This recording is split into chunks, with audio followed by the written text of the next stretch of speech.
오늘은 누가복음 23장 44절에서 56절 말씀을 통해서 다 이루셨다라는 제목으로 말씀을 전하고자 합니다.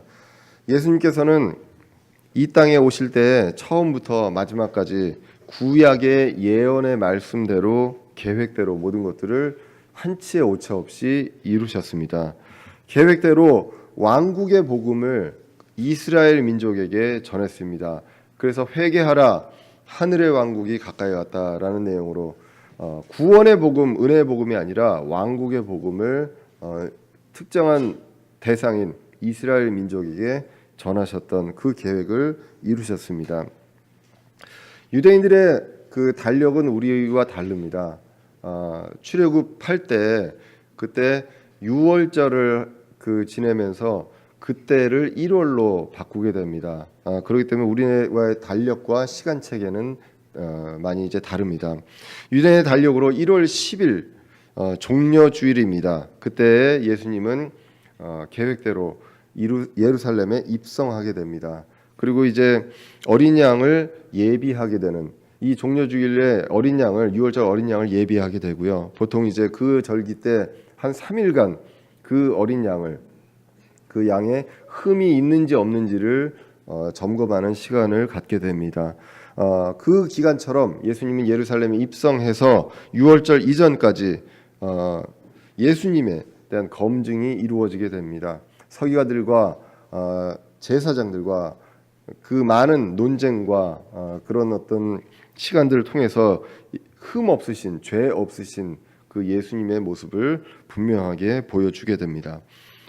그 다음에 이제 6월절을 맞이해서 제자들과 만찬을 갖게 됩니다. 이것이 이제 유대인들의 달력으로 1월 14일이 됩니다.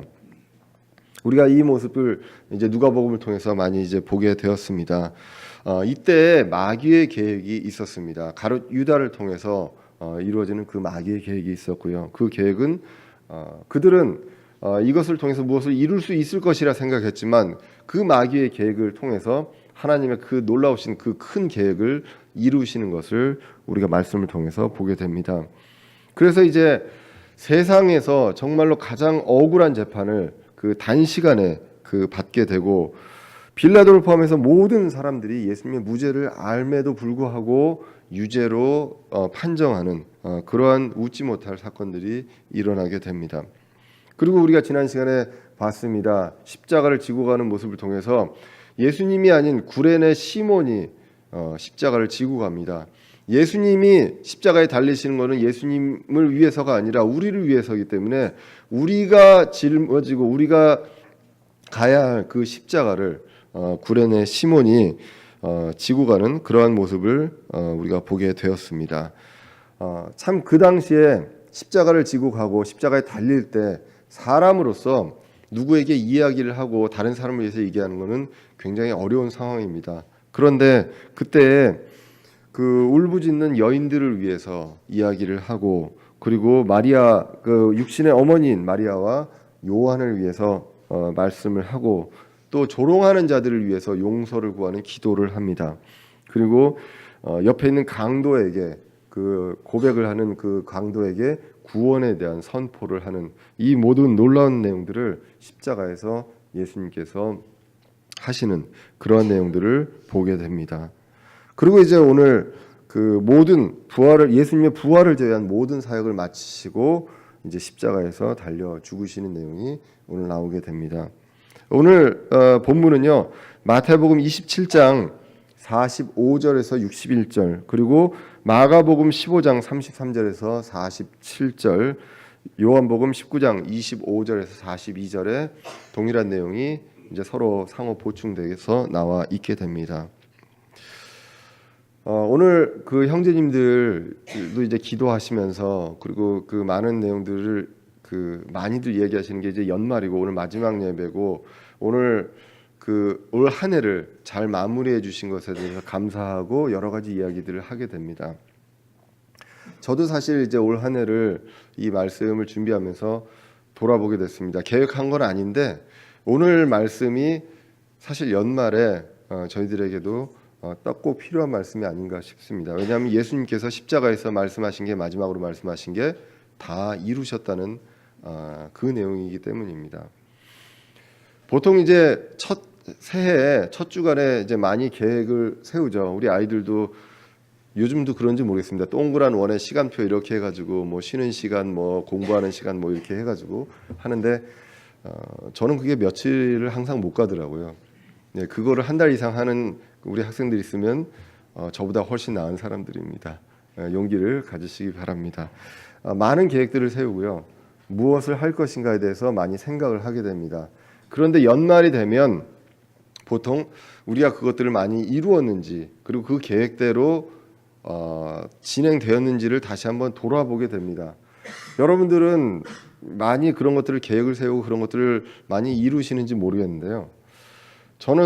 저도 이제 인생을 살아오면서 돌아보면 단 한 해도 제가 계획대로 이루어진 적이 없었던 것 같습니다. 특별히 올해에도 이제 특별히 뭐 생각했던 내용들이 있었는데 그 계획하지 못했던 일들이 일어났고 특별히 이제 저한테도 그 학교에서 갑자기 예상치 못한 그 보직을 맡게 되면서 너무 이제 바빠지면서 생각하지 못했던 그리고 생각했던 것들을 이루지 못했던 이러한 것들이 있으면서 많이 후회가 됩니다. 이제 그 연말이 되면 그런 것들을 정리하고 내년에는 어떻게 해야지 그런 각오들을 많이 하실 것입니다. 그런데 또 2019년 연말이 되면 아이고 내가 이걸 못했구나 이런 후회가 많이 있지 않을까 하는 생각을 하게 됩니다. 예수님처럼 다 이루었다라고 이야기할 수 있는 날이 언제가 올까요? 우리 인생에서 다시 한번 생각을 해보게 됩니다. 그리고 이제 오늘 본문을 통해서 또 한 가지 그 생각하게 되는 거는 우리가 이제 영화도 있지만은 그 많이 이제 미신 중에 이제 서양 미신 중에 13일의 금요일이라는 내용이 있습니다. 13이라는 숫자를 싫어하고 금요일이라는 숫자를 싫어합니다. 그 유래를 혹시 아십니까? 13은 이제 예수님 12제자를 포함해서 예수님과 마지막에 이제 13인이고 마지막에 이제 배신을 하게 되죠. 그래서 13이라는 숫자를 싫어하고 그리고 예수님이 십자가에 달리신 날이 금요일이다. 그래서 13과 금요일이 만나면 굉장히 불길하다. 그래서 그거에 관련된 공포 영화도 많이 나오고 이제 그런 것을 볼 수가 있습니다. 그 내용들에 대해서 오늘 성경 말씀을 보면서 다시 한번 우리가 생각을 할 수 있습니다. 가장 큰 것은 정말로 우리가 다 이룰 수 있는가, 언제 다 이룰 수 있는가 이런 것들을 생각해 보시고 또 우리가 알고 있는 내용들 중에 잘못 알고 있는 것들을 오늘 말씀을 통해서 볼 수가 있습니다. 오늘 본문으로 이제 돌아가 보겠습니다. 44절에 보시면 지난주에 우리가 십자가에 달리시고 여러 가지 말씀들을 하신 것을 보았습니다. 오늘 44절에 보시면 그때는 6시쯤이라고 합니다. 어둠이 9시까지 온 땅을 덮었다라고 기록이 되어 있습니다. 이 시간이 진짜로 6시부터 9시면 어두운 거는 어떻게 보면 당연한 일입니다. 그런데 유대인들의 시간은 저녁 6시부터 시작을 합니다. 지금 시간으로 하면 저녁 6시부터 이제 시작을 해서 그 하루가 돌아가게 됩니다. 이것은 이제 그 창세기에서 하나님께서 창조하실 때 밤과 낮이 있고 그것이 하루다라고 했기 때문에 밤을 먼저 시작하는 그러한 데서 왔다는 내용이 이제 얘기가 있습니다. 그래서 요거를 이제 지금 우리의 시간으로 하면은 6시간을 더하면 우리의 시간과 그리고 로마의 시간과 이제 맞게 됩니다. 그러므로 6시부터 9시라는 얘기는 지금 시각으로 하면은 낮 12시부터 3시입니다. 그렇기 때문에 낮 12시부터 3시 때 어두워질 일이 없습니다. 어두워질 일이 있다면 만일 있다면 그것은 일식 정도겠죠. 근데 보통 이제 6월절은 그 거의 보름 가까워서 이제 만월이 될 때입니다. 그렇기 때문에 이때는 일식이 일어나지 않습니다. 그래서 일시적으로 아마 어떤 하나님께서 해를 가리는 그러한 일들이 있지 않았을까라고 보게 됩니다. 그래서 이제 45절을 보시면 해가 어두워지고라고 나오게 됩니다. 이것은 이제 많이 성경학자들이 이야기를 합니다. 어둠의 권세가 이제 그 임하게 되는 그러한 것들을 상징하는 것으로 보여주시지 않았는가. 왜냐하면 예수님께서 잡혀가실 때 이제는 너희들의 시간이 왔다라고 이야기를 하고 잡혀가셨거든요. 누가복음 22장 53절에 그 내용이 나오게 되었습니다. 이제는 6시부터 9시, 그러니까 12시부터 3시경에 예수님께서 이제 십자가에서 달리시면서 이제 오후 3시, 그러니까 거의 그 유대인들의 시간으로 9시경에 이제 예수님이 어떻게 되는지에 대한 내용들을 다루게 됩니다. 마태복음 27장 46절에 보시면 9시쯤 이렇게 나오게 됩니다. 그러므로 오후 3시쯤에 예수님께서 크게 외치십니다. 엘리 엘리 라마 사박다니라고 하죠. 나의 하나님 어찌하여 나를 버리시나이까, 이렇게 외치는 장면이 나오게 됩니다. 그래서 마태복음 27장 47절에 보시면 이 내용을 사람들이 잘못 듣고 하나님을 엘리라고 부르는데 그 사람들은 예수님께서 엘리야를 부르는구나라고 알아듣게 됩니다. 그래서 이제 너무 괴로워하니까 식초를 사용해서 이제 갈대를 사용해서 식초를 드시게 하려고 했는데 사람들이 말리면서 엘리야가 그를 구원하는지 한번 보자라고 하는 내용들이 이제 나오게 됩니다. 아마도 이제 요한복음 19장을 보면 그 내용 이후에 이제 식초를 예수님께서 드시는 내용이 나오는 것 같습니다. 그래서 식초를 받으시는 것으로 보여지게 됩니다. 그리고 이제 오늘 45절로 다시 돌아와서 보시면 해가 어두워지고 성전의 휘장이 찢어지는 내용이 나오게 됩니다. 그리고 이제 46절에 예수님께서 큰 소리로 외치시고 이르시되 아버지의 내 영을 아버지의 손에 맡기나이다, 이렇게 하시고 숨을 거두시는 내용이 나오게 됩니다. 아마 이 사건은 거의 동시에 이루어졌기 때문에 순서를 가리기가 아마 어려운 것 같습니다. 왜냐하면 마태복음에서는 보시면 큰 소리로 외치시고 숨을 거두시고 바로 그때 예루살렘 성전의 휘장이 위에서 아래로 찢어졌다고 성경은 기록을 하고 있습니다. 거의 동시에 예수님께서 죽으심으로 휘장이 찢어지는 그러한 내용들이 나오게 되고 예수님께서는 마지막으로 아버지여 내 영을 내 아버지의 손에 맡기나이다라고 하십니다. 요한복음 19장 30절에서는 예수님께서 다 이루었다라고 말씀하시고 숨을 거두시는 그러한 내용으로 나오게 됩니다. 그리고 이제 해가 어두워지고 땅이 진동을 하고 바위가 터졌다고 합니다. 이것이 거의 지진에 가까운 내용이었던 것으로 이제 성경에 보게 됩니다. 중요한 여기서 장면은요, 성전의 휘장이 찢어진 것입니다. 이것은 무엇을 얘기합니까? 이제 구약 시대가 끝났음을 이야기합니다. 휘장은 성전에서 그리고 옛날에 성막에서 지성소로 가는 그 지성소와 그 성소를 구분하는 그러한 막이었습니다. 그 휘장이었는데 커튼 같은 거였는데 그것을 왜 막았느냐? 지성소에는 아무 사람들이 들어갈 수가 없었기 때문입니다. 지극히 성스러운 곳이었기 때문에. 그랬는데 이 휘장이 위에서 아래로 찢어지게 됩니다. 이제는 그것을 통해서 예수님의 십자가의 죽으심을 통해서 이제는 하나님과 우리를 막고 있었던 그 지성소 휘장, 이것이 휘장이 찢어짐으로 인해서 하나님께로 바로 이제 1대1 담대하게 이제 들어갈 수 있게 되었다는 것입니다. 성경에서 휘장을 예수님의 육체라고 이야기합니다. 히브리서 10장 19절에 보시면 그러므로 형제들아 우리가 예수님의 피를 힘입어 새롭고 살아있는 길로 지성소에 들어갈 담대함을 얻었는데 이 길은 그분께서 우리를 위하여 휘장 곧 자기의 육체를 통해 거룩히 구분하신 것이니라 라고 나오게 됩니다.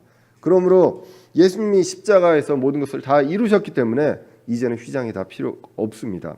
그래서 이것을 찢고 이제는 우리가 하나님과 1대1로 교통할 수 있고 하나님과 대화할 수 있고 하나님께 용서를 직접 구할 수 있고 예전에는 그렇게 못했지만 이런 것들을 할 수 있는 그러한 시대가 왔다는 것, 그것을 우리가 이제 휘장을 통해서, 휘장이 그것도 아래서 위가 아니라 위에서 아래로 하나님께서 찢으셨다는 그 내용을 통해서 우리가 이제 다시 보게 됩니다. 그러므로 이제는 담대히 우리가 지성소로 들어갈 수가 있습니다. 이때 이제 땅이 진동하고 바위가 터지고 마태복음에 보시면 무덤이 열리고 죽은 구약 성도들의 일부가 부활해서 예루살렘으로 들어가서 많은 사람에게 보였다고 마태복음 27장 52절에 기록을 하고 있습니다. 이것을 이제 고린도전서 15장에서는 첫 열매들이라고 이야기를 하고 있습니다. 자, 이러한 일들을 보고 마태복음 27장 54절에 보시면 백부장이 지진과 이 여러 가지 일들을 보고 이분이 바로 하나님의 아들이구나라고 고백을 하는 그러한 내용이 나오게 됩니다. 오늘 본문 47절에서도 백부장이 똑같은 이제 고백을 하게 됩니다. 이분은 확실히 의로운 사람이었도다라고 하며 하나님께 영광을 돌리게 됩니다. 그뿐만 아니라 많은 사람들도 48절에 보시면 공감하게 됩니다. 그리고 가슴을 치며 돌아가게 됩니다. 이 구절을 조금 더 자세하게 마태복음 27장 54절에 보시면 이제 백부장과 그와 함께 예수님을 지켜보던 자들이 지진과 일어난 그 일들을 보고 심히 두려워하여 이르되 진실로 이분은 하나님의 아들이었도다 이렇게 고백을 하게 됩니다. 이들은 이제 뉘우칩니다. 예수님이 돌아가시고 해가 어두워지고 땅이 진동하고 바위가 터지고 이런 모든 일들이 일어나고 나서 이분이 정말로 하나님의 아들이었구나라는 것을 고백을 하게 됩니다. 뒤늦은 그 깨달음이 있었습니다. 뉘우침이 있습니다. 그러나 여기서 사실은 더 나아가서 뉘우침 이후에 회개가 있어야 하는 것을 우리는 성경을 통해서 봤습니다. 사도행전 초반에 보면 유대인들은 회개한 유대인들이 분명히 있습니다. 그들에게는 그 회개의 기회를 통해서 하나님의 사람이 되었습니다. 그러나 이 민족 전체에게는 아직까지도 그에게 그 대가가 있음을 성경은 이야기를 하고 있습니다. 우리가 마태복음 27장 25절에서 본 적이 있습니다. 온 백성이 응답하여 이르되 그의 피가 우리와 우리 자손에게 임하리이다. 본인들이 그렇게 맹세한 그러한 내용이 있고, 그리고 우리가 예수님 다시 오실 때 공중 재림할 때 환난기 때 그 유대인들이 극심한 고난을 받는 것을 보게 됩니다. 그러므로 민족적으로 책임을 져야 되는 그 대가가 분명히 있음을 성경을 통해서 이제 보게 됩니다. 자, 그래서 전체적으로 이러한 사건이 일어납니다. 12시부터 3시 사이에 예수님께서 십자가에 계시고 3시경에 이제 십자가에서 숨을 거두시는 그러한 내용이 있습니다. 이 날이 바로 유월절이었습니다. 왜 그렇습니까? 출애굽기 때부터 이스라엘 민족은 유월절에 어린 양을 죽이게 되었습니다. 그 어린 양을 죽이게 되는 그 어떤 모형, 그게 실체가 바로 예수님이기 때문에 예수님이 그 유월절의 의미 그대로 유월절에 오셔서 십자가에 달려서 유월절이 끝나기 전에 숨을 거두시는 그러한 내용들을 이제 보게 됩니다. 자, 이렇게 됐을 때 많은 사람들이 뉘우치면서 돌아갔고요. 49절에 보면 그분을 아는 모든 자들이 갈릴리에서부터 그분을 따라온 여자들도 멀리 서서 이 일을 보더라라고 나오게 됩니다. 그래서 갈릴리에서 온 여자들에 대해서 분명하게 이야기를 하고 있습니다. 이 여자들은 이제 마태복음과 마가복음을 보시면 막달라 마리아가 있고요. 그리고 작은 야고보와 요새, 이들은 알페오의 아들입니다. 그 어머니도 마리아입니다. 그리고 세베대의 아이들, 그러니까 세베대의 자식들이죠. 야고보와 요한이 있었습니다. 그 세베대의 아이들의 어머니라고 성경에서 기록되어 있습니다. 그 어머니가 바로 살로메입니다. 이렇게 여인들이 이 성경에 기록되어 있습니다. 다른 내용들에 비해서 요 때는 성경이 시간을 많이 이야기를 합니다. 시간을 많이 이야기한다는 얘기는 그 시간을 통해서 우리가 기억해야 될 것들이 있음을 분명히 알고 있습니다. 결국은 이 시간을 통해서 우리가 알 수 있는 것은 유월절이 끝나기 전에 예수님께서 십자가에서 숨을 거두셨다는 것. 이것은 구약의 그 철저한 계획대로 이 모든 것들이 이루어지었다는 것을 분명하게 성경이 이야기를 하고 있습니다. 자, 이제 50절에 보시면 요셉이 등장을 하게 됩니다. 이 요셉은 아버지 요셉이 아니라 아리마대 그 지역의 출신의 요셉입니다. 그는 공회원이었다고, 산헤드린 공회원이었다고 성경은 기록하고 있고, 이 사람은 의로운 사람이라고 합니다. 그리고 마태복음 27장 57절에 보시면 부자였습니다. 그리고 예수님의 제자였다고 기록을 하고 있습니다. 존경받는 공회원이었고 의로운 사람이었다고 기록을 합니다. 이 공회원들 중에 의로운 사람이 성경에서 한 두 사람 정도 나옵니다. 니고데모와 이 아리마대 요셉입니다. 니고데모는 요한복음 3장에 다시 태어나는 그 내용에 대해서, 새롭게 태어난 내용에 대해서 예수님께 질문했던 그 사람입니다. 이 아리마대 요셉에 대해서는 오늘 성경에서 어떻게 기록하고 있냐면, 요한복음 19장 38절에서도 보시면 아리마대의 요셉은 예수님의 제자였으나 유대인을 두려워하여 은밀히 따르더라라고 합니다. 왜냐하면 이 공회의 멤버였는데 예수님을 따르면 자칫 잘못하면 출회될 수 있다, 쫓겨날 수가 있습니다. 그 사람들을 두려워해서 조용히 따르던, 어떻게 보면 용기 없이 그러나 믿음이 있었던 그러한 사람입니다. 그러한 사람이 꼭 필요가 없습니까? 여러분들도 목에 칼을 대고 예수님을 거부해라라고 하면 나는 못합니다, 난 차라리 죽음을 선택하겠습니다라고 하시는 분이 얼마나 있을까요? 모르겠습니다. 여러분들은 그런 각오가 되는지 모르겠지만 용기가 없으나 믿음이 있는 사람들도 분명히 있다는 것. 이 아리마대 요셉도 그러한 의로운 사람이었습니다. 그런데 마지막에 큰 역할을 합니다. 예수님의 계획에 있어서 그 돌무덤, 그 무덤을 제공하는 사람이 바로 아리마대 요셉이었다는 것입니다.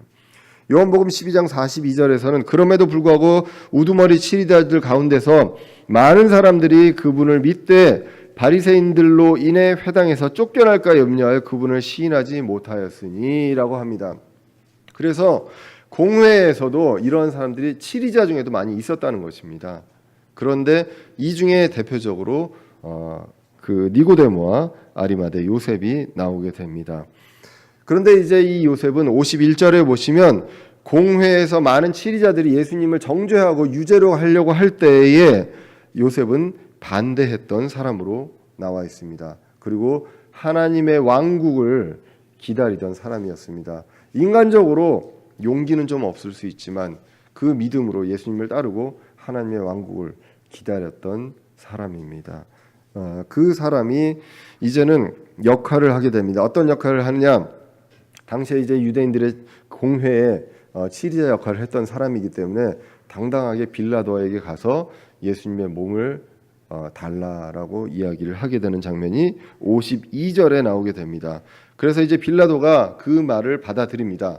백부장을 통해서 예수님이 정말로 숨을 거두었는지 확인하고 그 다음에 예수님의 몸을 요셉에게 내어주는 내용이 나오게 되고요. 그 다음에 이제 53절에 보시면 이제 고운 아마포로 예수님을 싸고 새 돌무덤으로 이제 옮기게 된다고 나오게 됩니다.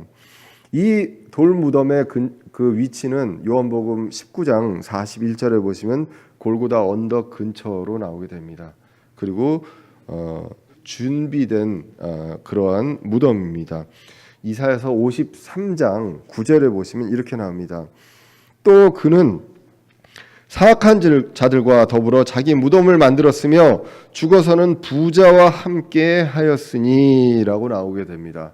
그래서 부자인 아리마대 요셉이 준비한 그 돌 무덤에 묻히게 되는 그 내용이 이미 그 구약에서 하나님의 그 철저한 계획 안에 있었던 것을 우리가 성경을 통해서 보게 됩니다.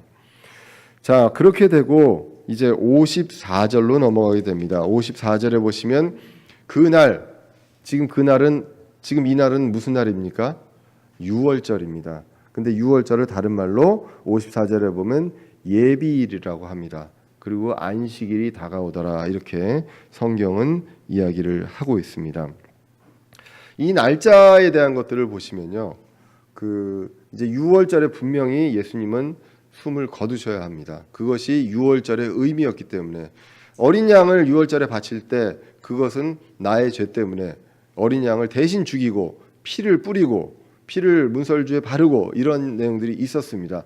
그렇기 때문에 예수님이 유월절에 어린 양으로 오셔서 이제는 우리를 위해서, 우리 모두를 위해서 십자가에 달리시고 피를 흘리시는 그 내용이 반드시 유월절에 있었어야 함을 성경은 그 시간대별로 이야기함을 통해서 이야기를 해주셨고요. 이제는 날짜를 한번 보게 됩니다. 지금 분명히 오늘 성경에서는 예비일이라고 얘기하고 이 예비일이 유월절이었습니다. 그리고 이 유대인들의 절기에 보면 유월절 이후에 무교절이 시작이 됩니다. 일주일간 시작이 되는 내용이 나오게 되고요. 무교절이 바로 또 안식일입니다.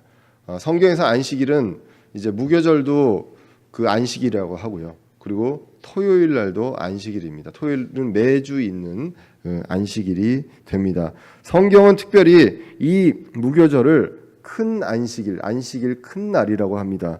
요한복음 19장 31절에 보시면 오늘 내용을 조금 더 자세하게 이야기합니다. 그런즉 그 날은 예비일이므로 유대인들이 안식일에 그 몸을 십자가에 남겨두려 하지 아니하여 빌라도에게 그들의 다리를 꺾고 그 몸들을 치워달라고 간청하니 이는 그 안식일이 큰 날이었기 때문이라라고 합니다. 그러므로 이 안식일은 토요일이 아니라 큰 안식일입니다. 바로 무교절입니다. 그것을 알 수가 있고요. 그 다음에 유월절 어린 양을 잡고 먹는 날은 유월절 예비일, 그 큰 안식일을 예비하는 날입니다. 왜냐하면 안식일에는 아무것도 할 수가 없습니다.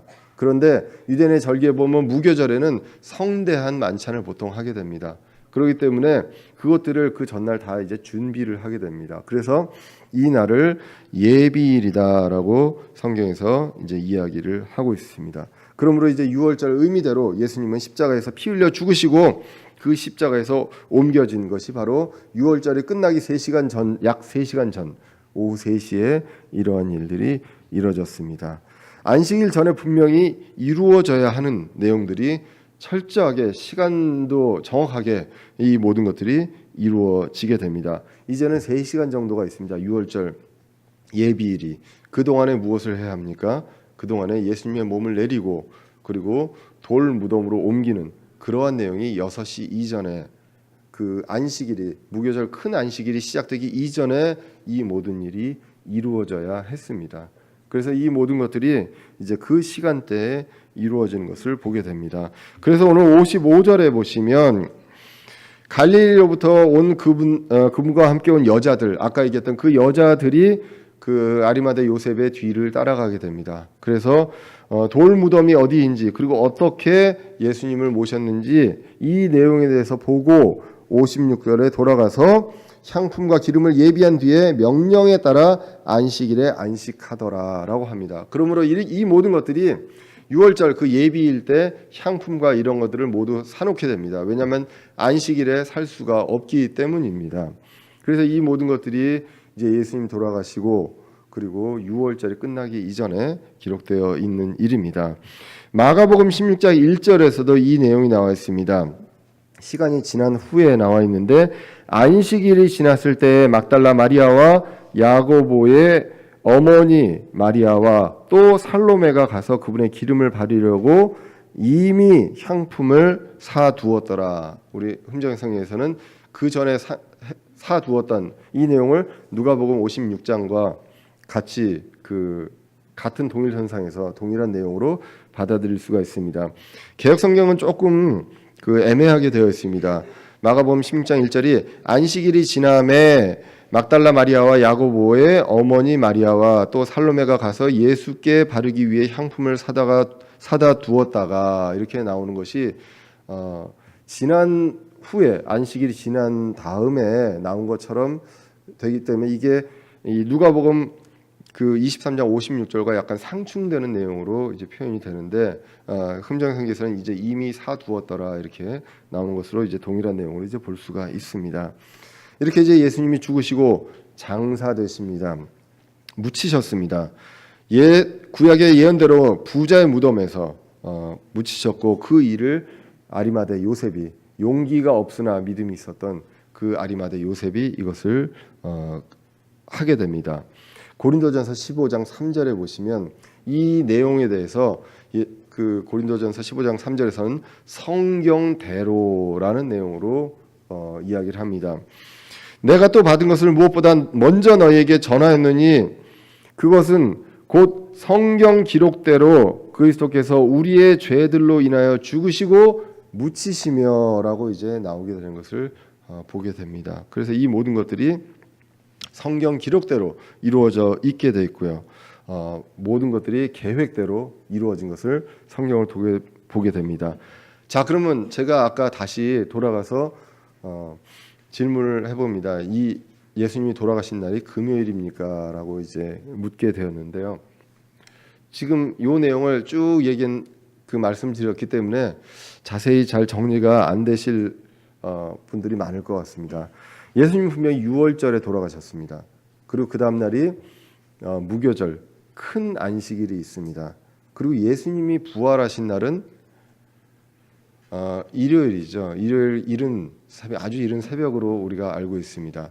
그러면 근데 예수님은 어느 다음 날 부활하셨습니까? 안식일 다음 날 부활하셨습니다. 그러므로 큰 안식일이 있었고 또 그냥 일반적인 안식일이 있었습니다.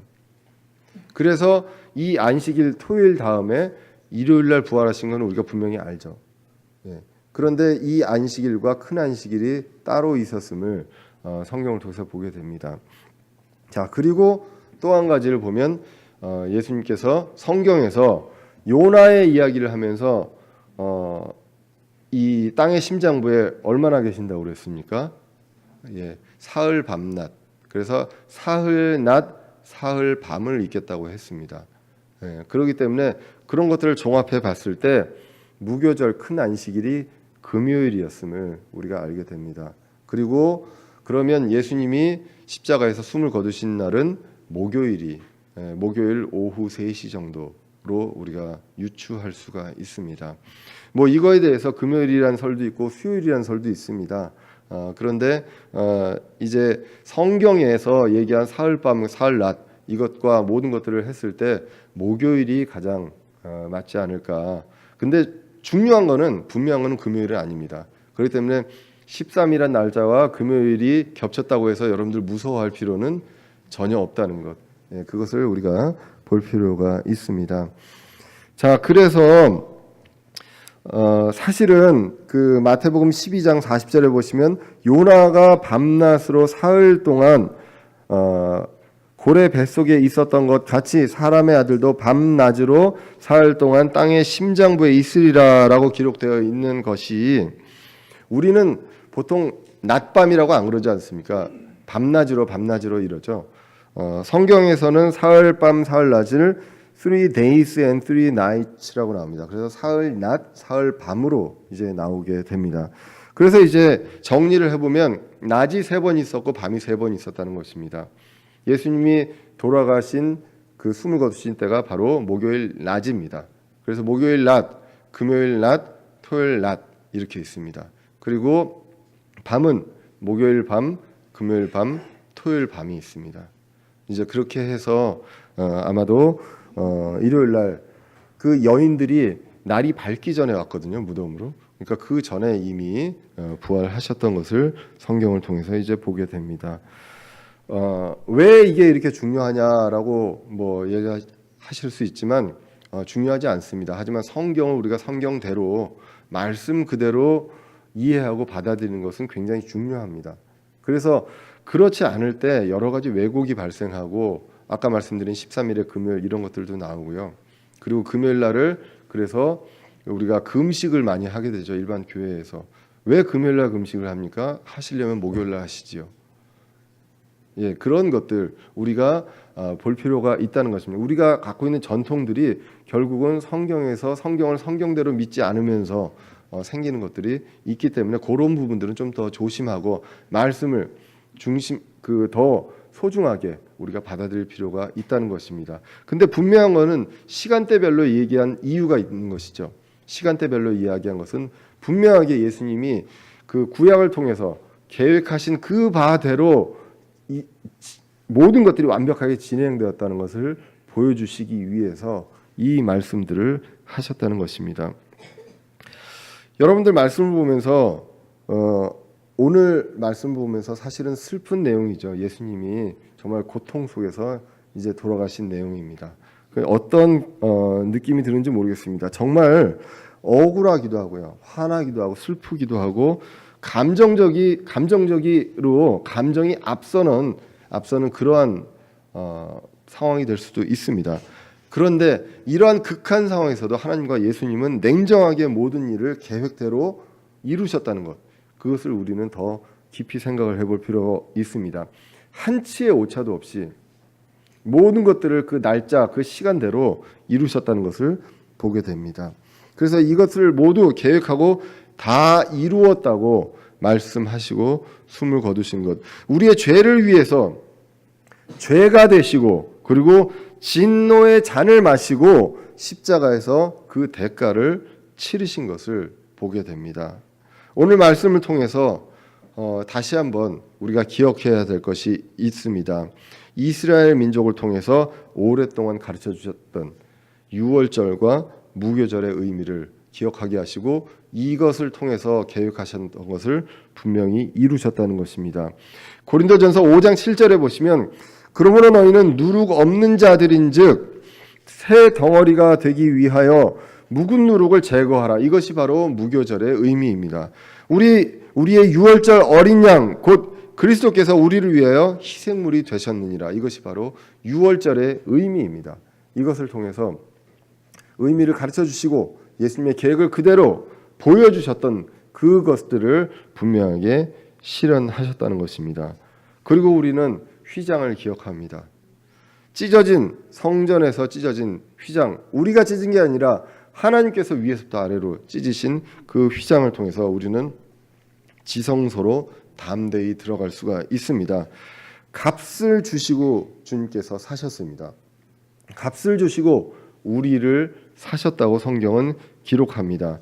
그런데 그 값을, 엄청난 목숨을 가지고 생명을 가지고 그 사신 그것을 우리에게 값없이 은혜로 주셨다고 성경은 이야기를 하고 있습니다. 고린도전서 6장 20절에 보시면 주께서 값을 치르고 너희를 사셨느니라. 그런즉 하나님의 것인 너희 몸과 너희 영으로 하나님께 영광을 돌리라 라고 기록을 하고 있습니다. 로마서 3장 24절에는 그리스도 예수님 안에 있는 구속을 통해 하나님의 은혜로 값없이 의롭게 되었도다. 원래 값이 있습니다. 그 값을 예수님께서 치르시고 우리에게는 값없이 주셨다는 것입니다. 그래서 이것을 값없이 은혜로 선물로 주셨다고 성경이 기록합니다. 에베소서 2장 8절에 보시면 너희가 믿음을 통해 은혜로 구원을 받았나니 그것은 너희 자신에게서 난 것이 아니요 하나님의 선물이라. 행위에서 난 것이 아니니 이것은 아무도 자랑하지 못하게 하려 함이라 라고 기록을 하고 있습니다. 우리는 그래서 이제 이것을 받아들이고 입으로 시인함으로 구원을 받게 된다고 로마서 10장 9절에서 기록을 합니다. 내가 만일 내 입으로 주 예수님을 시인하고 하나님께서 그분을 죽은 자들로부터 살리신 것을 내 마음속으로 믿으면 구원을 받으리니 사람이 마음으로 믿어 의에 이르고 입으로 시인하여 구원에 이르느니라 라고 성경이 기록을 하고 있습니다.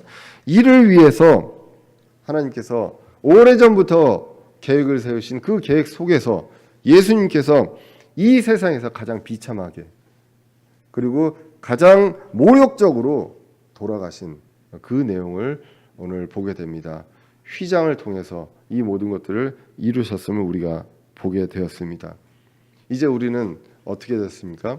그리스도 안에서 새로운 창조물이라고 성경 기록하고 있습니다.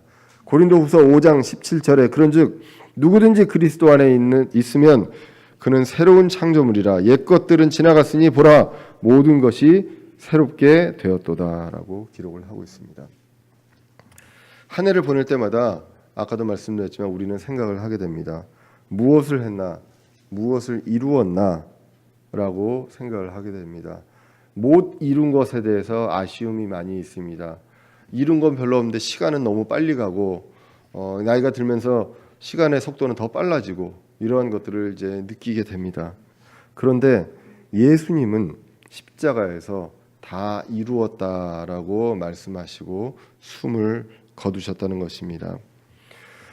예수님은 십자가에서 다 이루셨습니다. 모든 계획들을 다 이루셨습니다. 우리는요, 다 이룰 수 없는 일들을 계획하고 이루려고 하고 있습니다. 내년에 여러분들이 생각하는 것 중에 다 이룰 수 있는 일이라고 생각하시는지 아니면 이룰 수 없는 일이라고 생각하시는지 다시 한번 볼 필요가 있다는 것입니다. 우리는 언제나 모든 것을 다 이룰 수 없는데도 불구하고 그것을 이루려고 노력하고 있는 삶을 살고 있습니다. 이루지 못할 때마다 아쉬움과 후회가 떠오릅니다. 그리고 새해가 될 때마다 다시 떠오르는 태양을 보며 각오를 다짐합니다. 제가 강릉에서 있었죠. 강릉에 있을 때 가장 그 북적북적한 날이 바로 12월 31일, 1월 1일입니다. 제가 그 작년인가요? 재작년인가요? 1월 1일이 주일이었습니다. 그때 올 때 하마터면 늦을 뻔했습니다. 왜 그랬냐 하면 새로운 해를 보고 서울로 가시려는 분들이 영동고속도로에 꽉 차 있어가지고, 근데 분명히 새해 해를 보면서 새로운 각오로 다짐을 하셨을 텐데 다짐을 하자마자 운전은 그렇게 안 하시더라고요. 계속 이제 끼어들면서 그랬던 내용들을 이제 보게 됩니다. 우리는 늘 계획을 세웁니다. 그 계획을 세우는데 이룰 수 없는 것들, 그리고 완벽하게 모든 걸 계획대로 이룰 수 없는 것들을 생각하면서 또 계획을 세우게 됩니다. 우리의 계획이 이룰 수 있는 계획인지 없는 계획인지 보실 필요가 있다는 것입니다. 예수님은 모든 계획을 철저하게 이루시면서 예수님의 구속 사역을 통해서 값없이 우리에게 구원을 은혜로 주셨습니다. 그리고 주님께서 우리에게 각자 우리에게 다 탤런트를 주셨습니다. 그 재능을 주셔서 이것들을 통해서 맡은 일을 하게 됩니다. 아리마대 요셉이 그 일을 하게 될 줄 누가 알았습니까? 그 일이 결국은 하나님께서 계획하신 그 모든 일 중에 예수님께서 그 하셔야 되는 그 계획 속에 아리마대 요셉이 그 일을 함으로 인해서 예수님이 모든 것들을 계획대로 다 이루시는 그 일에 참여하게 되었다는 것입니다. 제가 지금 이 말씀을 드릴 때 여러분들이 제가 말씀드리려는 그 내용이 뭔지 아마 짐작을 하실 것 같습니다. 우리가 이룰 수 있는 내용이 있고 이룰 수 없는 내용이 있습니다. 하나님께서는 다 이루셨고 예수님께서 다 이루셨습니다. 그 다 이루신 내용, 그 구속 사역, 그 복음, 그 완전한 복음을 우리를 통해서 완벽하게 하나님의 계획을 앞으로 다시 오실 때까지 그 하나님의 계획을 이루시는데 우리가 참여한다면 우리는 다 이루신 내용을 우리가 이 아리마대 요셉처럼 같이 참여해서 이룰 수 있다는 것입니다. 그런데 하나님의 그 계획하신 그 완벽한 계획 속에 있지 않는 일이라면 우리가 계획을 했을 때 그것을 이룰 수 있을까 다시 한번 생각을 해볼 필요가 있다는 것입니다. 주님께서는 그런 것들을 하라고 우리에게 재능을 주셨습니다. 탤런트를 주셨고 각자에게 주신 그 임무가 있습니다. 그 임무를 가지고 우리의 행복을 위해서 쓸 수 있습니다. 우리의 행복을 쓸 수 있고 우리의 부를 위해서, 우리 가족을 위해서 쓸 수 있습니다. 그렇지만 이러한 것들은 예수님께서 다 이루신 그 계획 속에 없을 수도 있습니다. 그런 것들을 쓰라고, 그것들의 최우선순위에 두라고 하나님이 주셨는지, 아니면 예수님이 다 이루신 그 모든 것들, 그 계획 속에 그리고 우리가 그런 것들을 참여하고 쓰라고 주신 것인지 생각을 해볼 필요가 있다는 것입니다.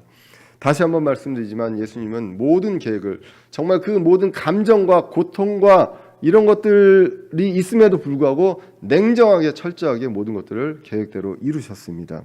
그 계획 속에서 우리는 다 이룰 수 없는 것에 우선순위를 두고 쫓아가지 말고, 그리고 다 이루신 것을 위해서 표대를 향해서 주님 맡겨주신 그 역할을 감당하는 저와 여러분, 그리고 앞으로 내년 한 해는 그러한 한 해가 되시기를 간절히 기원합니다. 기도하겠습니다.